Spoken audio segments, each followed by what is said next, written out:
प्यारे छात्र छात्राओं, पिछले 3 वीडियो में मैंने कर्म गौरव पाठ के पहले 7 श्लोकों के अर्थों को भाव सहित स्पष्ट किया है। अब मैं अगले 3 श्लोकों के बारे में बताऊंगा। इस पाठ का 8वां श्लोक श्रीमद् भगवत गीता के 3 अध्याय का 26वां श्लोक है। इस श्लोक में भगवान श्री कृष्ण ने ज्ञानी पुरुष द्वारा अज्ञानी व्यक्तियों की बुद्धि में भ्रम उत्पन्न नहीं करने के लिए कहा है। न बुद्धि भेदम जनयेद अज्ञानाम कर्म संगीनाम जोषयेत सर्वकर्माणि विद्वान युक्त समाचरन्। फिर से, न बुद्धि भेदम जनयेद अज्ञानाम कर्म संगीनाम जोषयेत सर्वकर्माणि विद्वान युक्त समाचरन्। अर्थात ज्ञानी पुरुष को चाहिए कि कर्मों में आसक्ति वाले अज्ञानियों की बुद्धि में भ्रम अर्थात कर्मों में अश्रद्धा उत्पन्न न करे, किंतु स्वयं परमात्मा के स्वरूप में स्थित हुआ और सब कर्मों को अच्छी प्रकार करता हुआ उनसे भी वैसे ही करावे। न बुद्धि भेदम यानी बुद्धि में भेद विभेद नहीं उत्पन्न करे, जनयेत उत्पन्न करे नहीं उत्पन्न करे, अज्ञानाम अज्ञानियों के, कर्म संगीनाम कर्म में आसक्ति रखने वाले, कर्म संगीनाम कर्म में आसक्ति रखने वाले अज्ञानियों के बुद्धि में भेद अर्थात भ्रम नहीं उत्पन्न करे, जोषयेत करावे सर्वकर्माणि सभी कर्मों को करावे, जोषयेत सर्वकर्माणि सभी कर्मों को करावे, विद्वान ज्ञानी पुरुष युक्त योग में संयुक्त होकर समत्व योग में युक्त होकर के भगवान के स्वरूप में स्थित होकर के समाचरण आचरण करे। ज्ञानी पुरुष ईश्वर के स्वरूप में स्थित होकर के अज्ञानी कर्म में आसक्ति रखने वाले अज्ञानियों के बुद्धि में भ्रम नहीं उत्पन्न करे, बल्कि स्वयं कर्म करता हुआ उनसे भी कर्म करावे। यहाँ इस श्लोक में भगवान श्री कृष्ण ने अज्ञानी व्यक्तियों के बारे में ये बताया है कि अज्ञानी व्यक्ति जो है इस कर्म बंधन के बात को नहीं समझ पाएंगे। वे लोग ये समझेंगे कि कर्म से नहीं बंधने का मतलब कर्म को नहीं करना है, जिससे वे अगर कोई कर्म करते होंगे तो उसमें अश्रद्धा उत्पन्न होगी और वे कर्म करना छोड़ देंगे, जो कि बहुत ही गलत बात है। इसमें भगवान श्री कृष्ण ने ये कहा है कि वैसे लोगों के द्वारा किए जा रहे कर्मों में अश्रद्धा उत्पन्न नहीं करना चाहिए। ज्ञानी व्यक्तियों को विशेष रूप से सावधान रहने की जरूरत है। जो इस बात को नहीं समझते हैं, कर्म बंधन के स्वरूप को नहीं समझते हैं कि कर्म बंधन क्या है, उन्हें इस तरह की बुद्धि में भ्रम नहीं उत्पन्न करना चाहिए, बल्कि उनसे भी स्वयं श्रद्धापूर्वक कर्म करते हुए उनसे भी श्रद्धापूर्वक कर्म कराना चाहिए। इस श्लोक का भाव यही है। पुनः अब इस पाठ का अगला श्लोक 9वां श्लोक 4थे अध्याय का 22वां श्लोक है। इस श्लोक में भगवान श्री कृष्ण ने कर्म बंधन में नहीं बंधने का उपाय को पुनः बताया है। यदृश्लाभ संतुष्टो द्वंद्वातीतो विमर्शा समसिद्धावसिद्धौ च कृत्वापि न निबध्यते। यदृश्लाभ संतुष्टो द्वंद्वातीतो विमर्शा समसिद्धावसिद्धौ च कृत्वापि न निबध्यते। अर्थात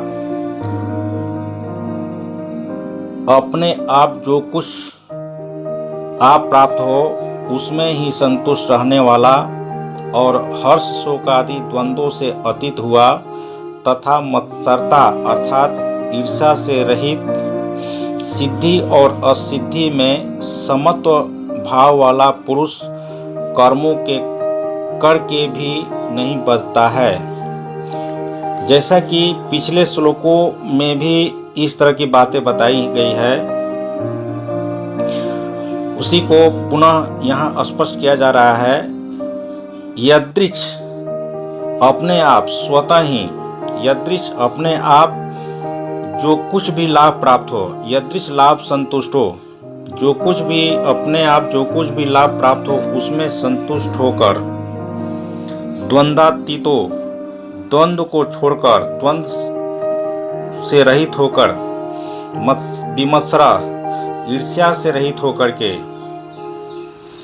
विमर्शा ईर्ष्या से रहित होकर के, सम होकर, सिद्धा सिद्धौ सिद्धि और असिद्धि में, लाभ हानि में, पुण्य पाप में सम होकर के, चक्रित्वापि न निबध्यते, वैसा करके लोग कर्म बंधन में नहीं बंधते हैं। कृत्वापि न निबध्यते, कर्म बंधन में नहीं बचते हैं। यहाँ श्री कृष्ण ने पुनः कर्म बंधन में नहीं बंधने के उपाय को बताया है और ये कहा है कि जो कुछ भी अपने आप प्राप्त हो जाए उसी में संतुष्ट रहें, द्वंद्व से दूर रहें, झगड़ा से दूर रहें, ईर्ष्या विमर्शा ईर्ष्या से दूर रहें, सिद्धौ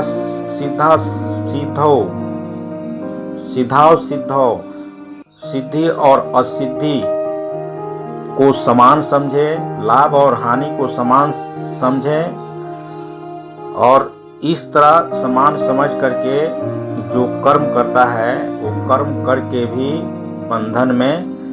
कर्म के बंधन में नहीं बंधता है। यानी कर्म के बंधन में नहीं बंधने का सबसे अच्छा उपाय यही है कि हमें जो कुछ भी लाभ प्राप्त हो उसमें हम संतुष्ट रहें, द्वंद्व से दूर रहें, ईर्ष्या से दूर रहें, सिद्धि और असिद्धि लाभ हानि को समान समझें और अपने कर्मों को श्रद्धा पूर्वक करें। तभी हम कर्म के बंधन से नहीं बंधेंगे और इस संसार में उन्हीं लोगों को मोक्ष की प्राप्ति होती है जो कर्म के बंधन में नहीं बंधते हैं। इस पाठ का अगला श्लोक 10वां श्लोक श्रीमद् भगवत गीता के दूसरे अध्याय का 38वां श्लोक है। इस श्लोक में भी भगवान श्री कृष्ण ने अर्जुन को समान भाव होकर युद्ध करने के लिए तैयार होने को कहा है कि सुख दुखे समे कृत्वा लाभा लाभौ जया जयौ ततो युद्धाय युज्यस्व नैवं पापम अवाप्स्यसि। अर्थात सुख दुख, लाभ हानि और जय पराजय को समान समझकर उसके उपरांत इस श्लोक में भी भगवान श्री कृष्ण उसी बात को पुनः कहते हैं कि सुख दुखे समे कृत्वा, सुख दुख में समान होकर, लाभ हानि को समान समझकर, कृत्वा लाभा लाभौ, लाभ और अलाभौ,